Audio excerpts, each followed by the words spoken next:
د لویو بخښونکي خدای تعالی په سپېڅلي نامه د قاموس لیکنې د لړۍ دویم درس دی. په دې درس کې په قاموس باندې بحث لرو. قاموس څه دی؟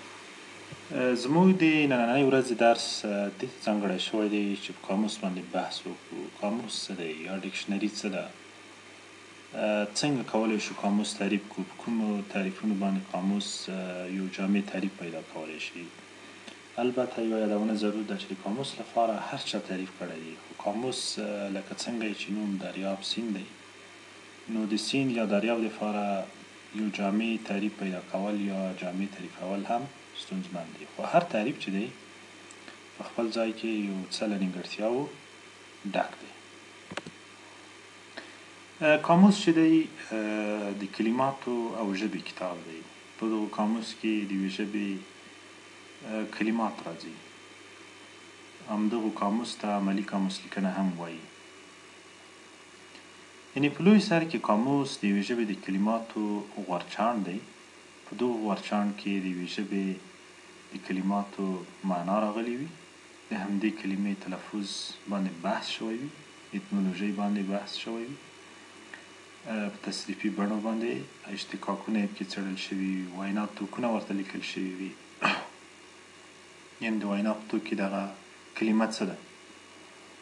اسم دی، صفت دی، ضمیر دی، قید دی، عدد دی، بلونه دي، یعنې سربل ورسربل، تاړی مختاړی دی، ورستاړی دی، د اضافت توری دی.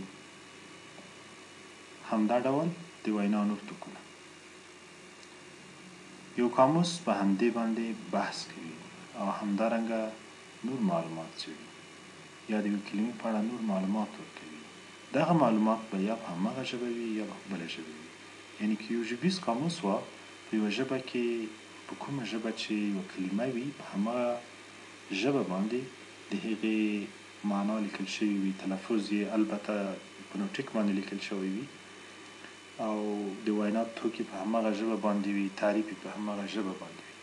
که دوه ژبیز قاموس وي نو کومه ژبه چې یوه کلمه لیکل شوي، مثلا پښتو دري قاموس دی، پښتو کلمه ده، دري باندې به لیکل شوی وي، دا معلومات به یې نه په بله ژبه وي. قاموسونه چې دي عموما الفبایي ترتیب لري چې دې ته قاموسي ترتیب هم وایي. یعنې اکثریت قاموسونه چې دي هغه الفبایي ترتیب لري، په الف باندې پیل وي، په یا باندې ختمیږي. خو کم قاموسونه داسې هم دي چې موضوعي ترتیب لري. یعنې کوم قاموسونه چې د ژبو د زده کړو لپاره لیکل شوي وي یا د کومو څېړنو لپاره لیکل شوي وي، هغه په موضوعي ترتیب باندې وي.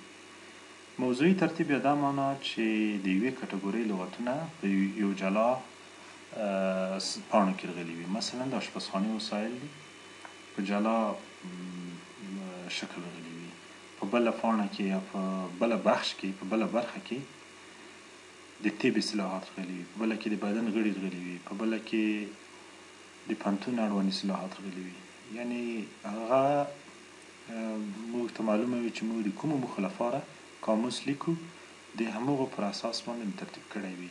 زیاتره وخت چې موږ کله ژبې زده کوو بیا زموږ قاموسونه موضوعي ترتیب لري، ځکه د هرې موضوع لغتونه چې راغلي وي هغه په یوه یا څو ژبو باندې په یوه کټګورۍ کې ژباړل شوي وي.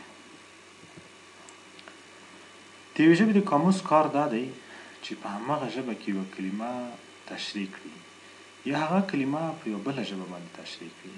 د قاموس کار دا دی.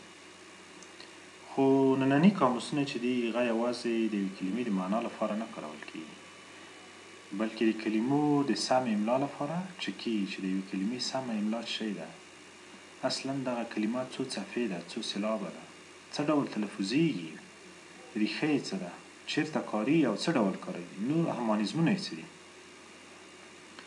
ځینې وخت په قاموس کې انځورونه هم راځي، یعنې کومه کلمه چې موږ نشو پېژندلی له انځور نه استفاده کوو.